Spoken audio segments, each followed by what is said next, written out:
Kaki di atas, kepala di bawah, jari-jarimu sampai keriting, akunmu tidak akan dimonetisasi jika melanggar 3 hal ini. Hati-hati kreator, kamu mungkin sudah rajin upload konten, tapi kalau melanggar aturan, akunmu bisa gagal monetisasi. Jangan sampai kerja kerasmu sia-sia. Ini 3 hal yang bikin akun Facebook tidak bisa dimonetisasi. Seperti apakah? Yang pertama, konten reupload. Konten tanpa izin.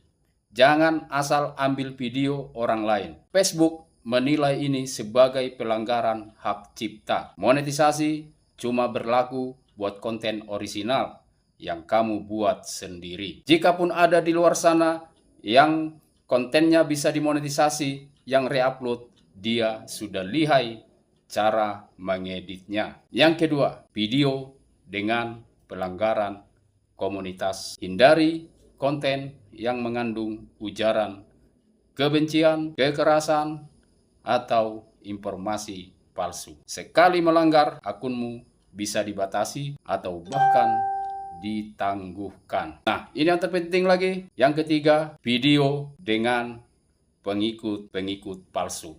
Membuat akun-akun palsu untuk mengikuti, membuat akun palsu untuk like, membuat akun palsu untuk komentar, untuk meningkatkan interaksi yang tinggi dan like yang tinggi, pengikut yang tinggi. Facebook bisa mendeteksi akunmu dan bisa kena penalti. Akunmu akan ditutup.